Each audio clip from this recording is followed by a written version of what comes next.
할렐루야. 아멘. 오늘은 영적 싸움의 세계 제목으로 말씀을 전하겠습니다. 어제 요한계시록 11장 말씀을 나누면서 요한계시록 22장의 중간에 있다 이런 말씀을 드렸습니다. 오늘은 또 12장을 시작하면서 다시 한번 요한계시록 전체를 한번 살펴보고 다시 또 12장으로 들어가면 좋겠습니다. 요한계시록 1장 19절에 이미 다 나눴는데 그때 말씀을 잘 읽었지요. 요한계시록은 크게 세 가지로 세 부분으로 나눌 수 있다 이렇게 말씀을 드렸는데, 처음은 내가 본 것, 사도 요한이 본 것, 그리고 두 번째는 지금 보고 있는 것, 그리고 세 번째는 장차 될 일. 그래서 시간적으로 이렇게 세 부분으로 나눌 수 있다고 말씀을 드렸습니다. 그래서 지금 본 것은 1장에 기록되어 있고, 사도 요한이 보고 있는 것에 대하여는 2장과 3장에 기록되어 있고, 4장부터 마지막 장까지는 앞으로 될 일에 대해서 기록했다 이렇게 말씀을 드렸습니다.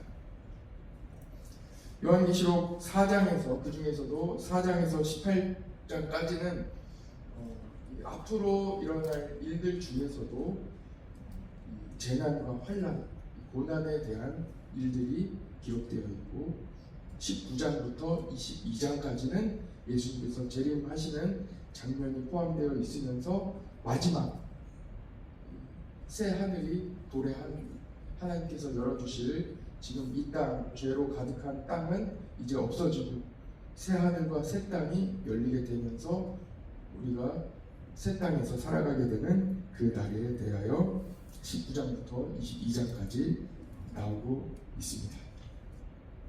오늘 12장 말씀을 같이 한번 살펴볼 텐데요. 4장에서 11장까지는 교회가 지상에서 교회가 당하는 고난, 그 고난에는 어떤 고난이 있는지에 대하여 잘 나와 있어요.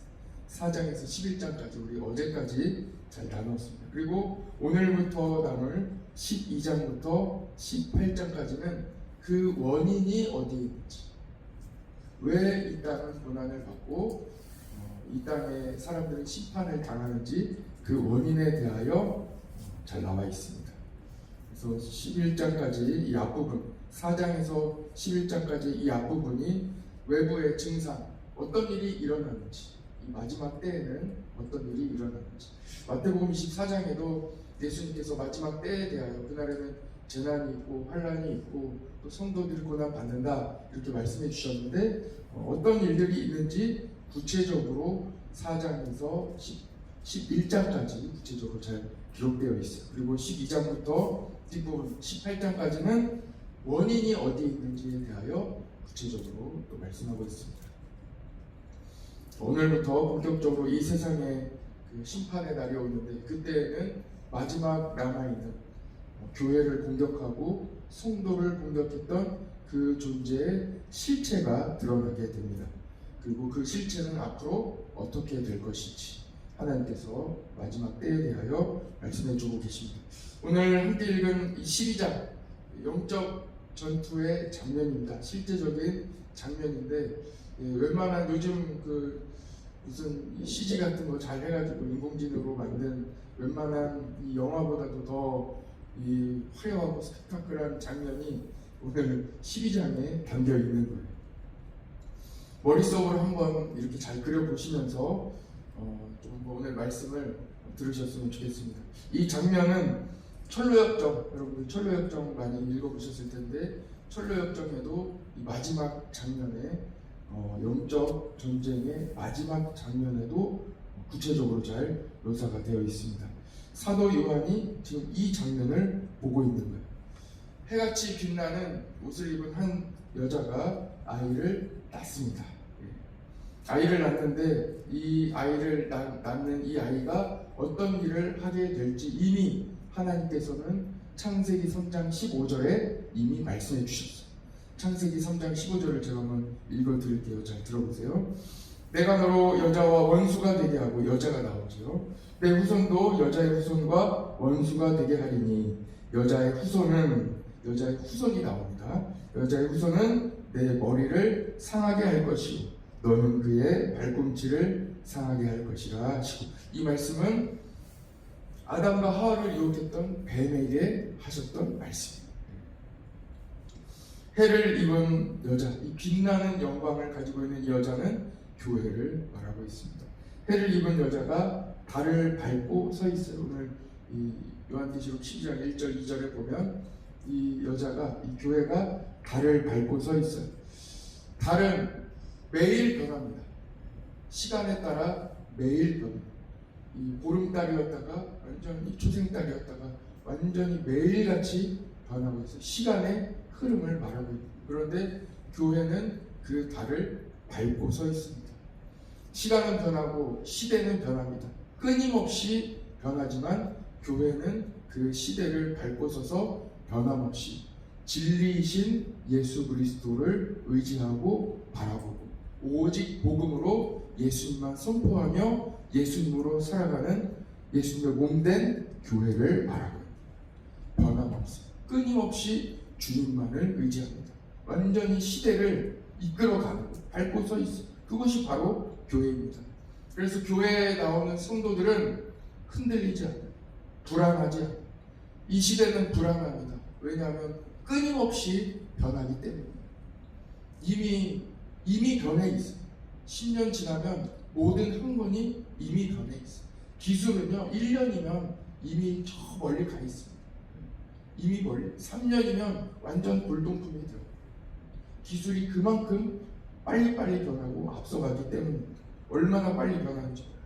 그러나 교회에 나오는 성도들, 교회에 뿌리를 내린 성도들은 걱정하지 않습니다. 진리 위에 서 있기 때문에, 진리이신 예수님을 바라보고 있기 때문입니다. 그리고 머리에는 12별의 관을 쓰고 있는 거예요. 세월의 변화 가운데에도 교회는 12개의 관을 쓰고 있습니다. 면류관입니다. 면류관은 승리의 관이지요. 마태복음 16장 18절에 이렇게 말씀합니다. 또 내게 이르노니 너는 베드로라.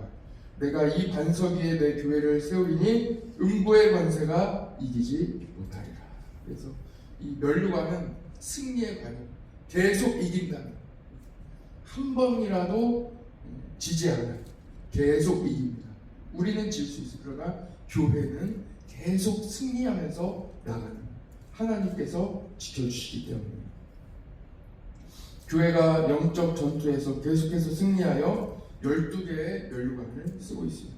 그리고 또 이어서 이 사도 요한은 전혀 다른 모습을 보게 됩니다. 3절을 한번 보세요. 3절 보시면 한 큰 붉은 용이 있어 머리가 7이요 뿔이 10이라. 그 여러 머리에 7 왕관이 있는데 하고 한 큰 붉은 용에 대하여 말하는데 이는 사탄입니다. 뒤에도 설명을 하고 있어요. 몸은 하나인데 머리가 7개가 달려 있습니다. 얼마나 7개나 달려 있으니 이중생활 정도가 아니라 7중생활을 하고 있는 거예요. 그 잔대가 얼마나 많이 있겠습니까? 그리고 또 거짓말은 얼마나 많이 하겠어요. 머리가 7개나 달려 있으니 계속 거짓말을 하는 거예요. 서로 자기 얘기를 하는 거예요. 그리고 머리에 왕관을 쓰고 있죠. 예수님을 흉내내고 있는 거예요. 자기도 왕관을 쓰고 있다. 마귀는 왕관을 쓰고 자기가 하나님인 양 아담과 하와에게 다가갔지. 마치 자기가 하나님인 양 흉내를 내면서 아담에게도 너도 하나님처럼 될 수 있다. 하와에게도 그렇게 속삭였습니다. 그 마귀의 실체가 12장에 온전히 드러나고 있습니다. 이 영적으로 전투를 하고 있는 장면이 나옵니다. 4절에서 6절에 보면 예수님이 태어나셨을 때 그 여자가 낳은 한 남자아이는 예수님을 말합니다.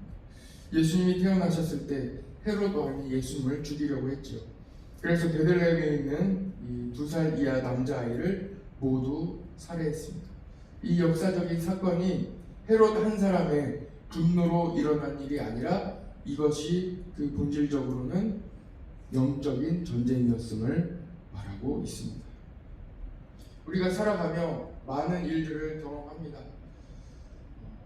우리의 어려움도 경험하게 되고 질병도 경험하게 되고 삶의 어려운 일들을 경험하는데 본질적으로는 영적인 전투 가운데 있다 하는 것을 말씀하고 있습니다. 그래서 성도는 끊임없이 성경에서 계속해서 말씀하고 계신 것이 그러므로 깨어있어요. 예수님도 마태복음 24장 25장을 보면은 계속해서 마지막 때를 말씀하시면서 그러므로 깨어있어요. 에베소서에도 그러므로 기도와 간구로 끝까지 나아가라, 끝까지 기도에 깨어있으라 말하고, 빌립보서에서, 골로새서에서도, 히브리서에서도 계속해서 믿음으로 깨어 기도하라고 말씀하고, 주 안에서 기뻐하라고 말씀하고, 범사에 감사하라고 말씀하고, 주님 안에서 끝까지 믿음을 지키라고 얘기하고 말씀하고 있습니다. 그래서 그럼 영적인 전쟁 가운데 있기 때문입니다. 7절, 8절을 한번 보십시오. 7절, 8절 오늘 말씀에 7절, 8절을 한번 읽어볼까요? 두 절의 말씀 같이 한번 읽어보겠습니다. 시작.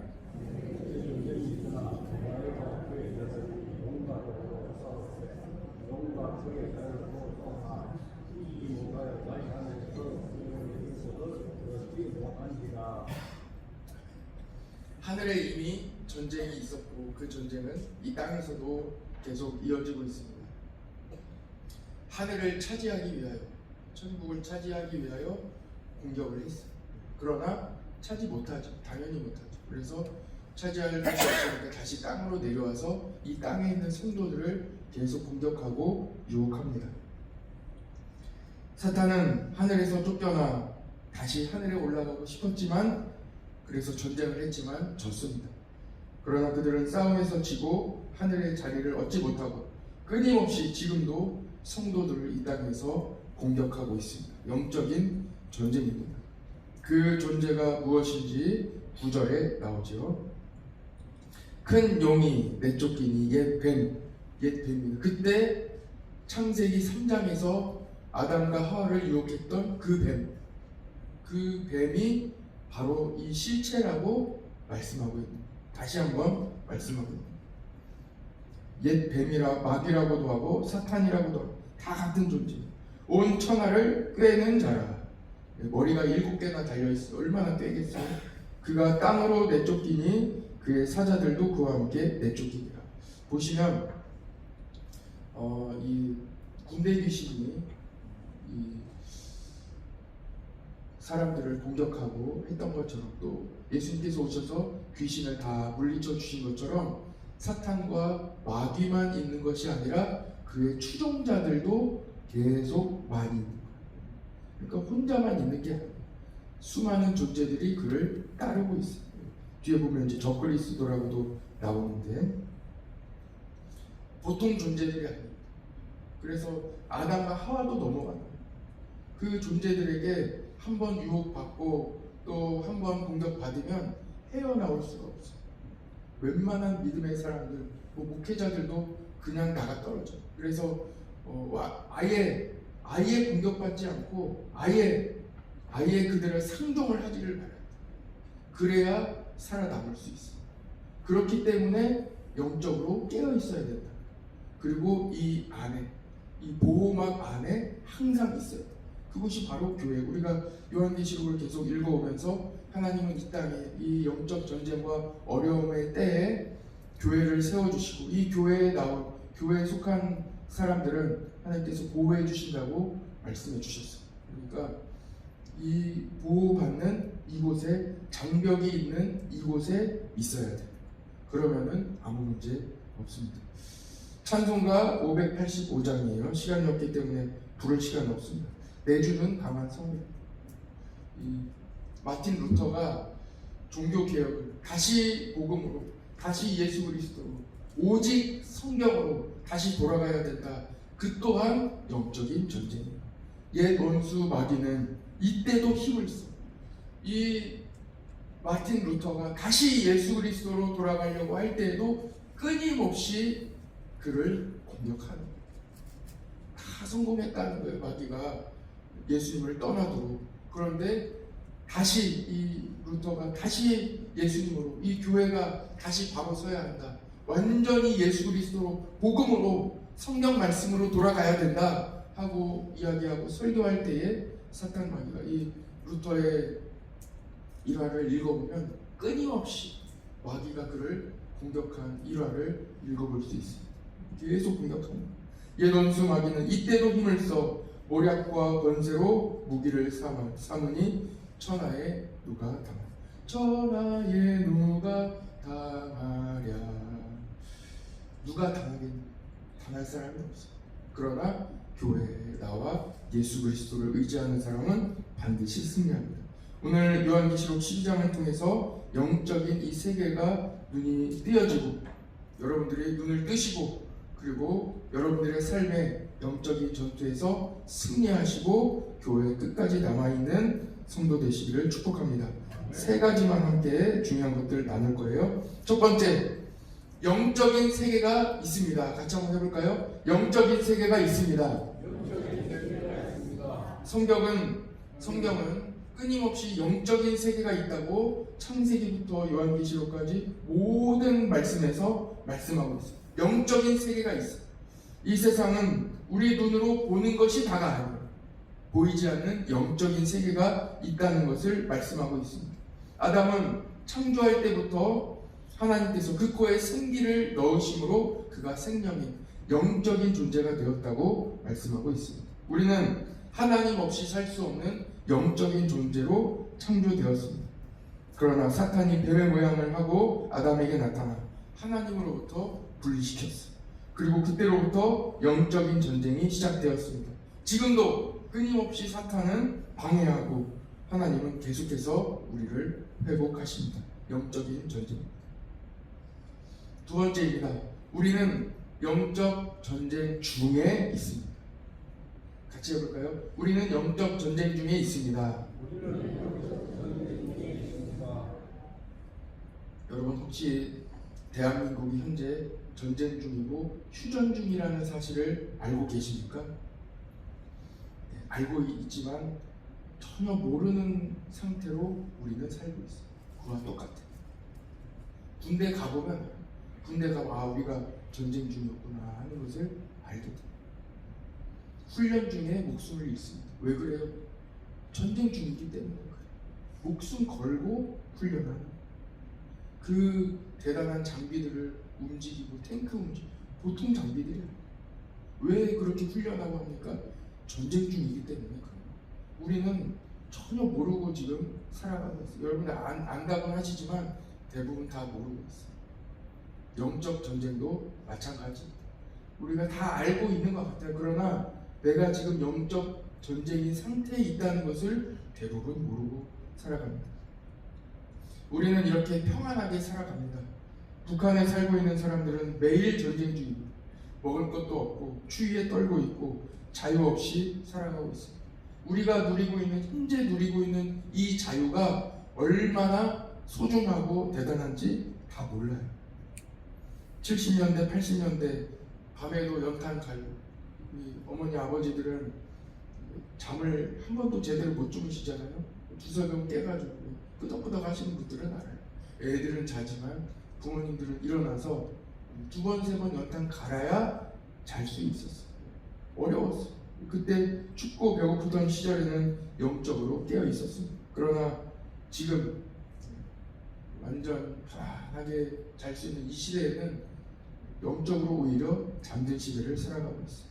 그러나 어려운 나라들 이야기 들어보면 남미의 브라질 그리고 인도가 영적으로 일어나고 있어요. 매우 어려운 사람들이 일어나고 있어요. 오히려 브라질 사람들이 북한 선교를 하겠다고 부르심을 받고 있다. 이런 시대를 지금 살아가고 있어요. 우리가 깨야 돼요. 한국은 영적으로 병들어가고 있습니다. 복 받았을 때 우리는 더 깨어 기도해야 되고 영적인 야성을 다시 한번 회복해야 합니다. 영적인 활동을 하려면 영적 전쟁을 해야 합니다. 예배, 기도, 찬양, 교회에 나오는 것. 오늘 새벽에 여러분들이 오늘 나오신 것도 영적 전쟁에서 승리했기 때문에 나온 거예요.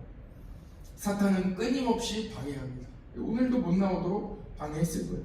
그래도 우리는 깨어 영적인 활동을 계속해서 이어나가야 됩니다. 세 번째 마지막입니다. 결국 교회가 승리합니다. 같이 해볼까요? 결국 교회가 승리합니다. 결국 승리합니다. 요한계시록 12장은 사탄이 마지막까지 교회를 공격하는 모습으로 마칩니다. 13절을 보시면 용이 자기가 땅으로 쫓긴 것을 보고 남자를 낳은 여자를 박해하는지라. 여자는 교회요. 사탄이 교회를 끊임없이 공격하고 있다고 말씀하고 있습니다. 17절 말씀도 보십시오. 17절 용이 교회에게 분노하여 돌아가서 그 여자의 남은 자손 곧 하나님의 계명을 지키며 예수의 증거를 가진 자들, 그들이 누굽니까? 여러분들이요. 하나님의 거룩한 성도들을 어떻게 한다고요? 싸우려고 바다 모래 위에 서 있다. 교회 못 가도록, 기도하러 못 가도록, 여러분들 가정 지키러 못 가도록, 여러분들이 영적으로 승리하여 믿음 생활을 하지 못하도록 딱 버티고 서가지고 여러분들 가지 못하도록 버티고 서 있는 겁니다. 영적인 싸움이 끊임없이 계속됩니다. 그러나 결국 예수님은 이미 승리하셨고 성도가 이깁니다. 마귀를 제어할 권세를 이미 주셨습니다. 여러분들에게 있는 성령의 능력을 간과하지 마시고 오늘도 승리하시기를 바랍니다. 결국 여러분이 이깁니다. 성도가 이깁니다. 오늘도 영적으로 승리하시기를 축복합니다. 기도하겠습니다.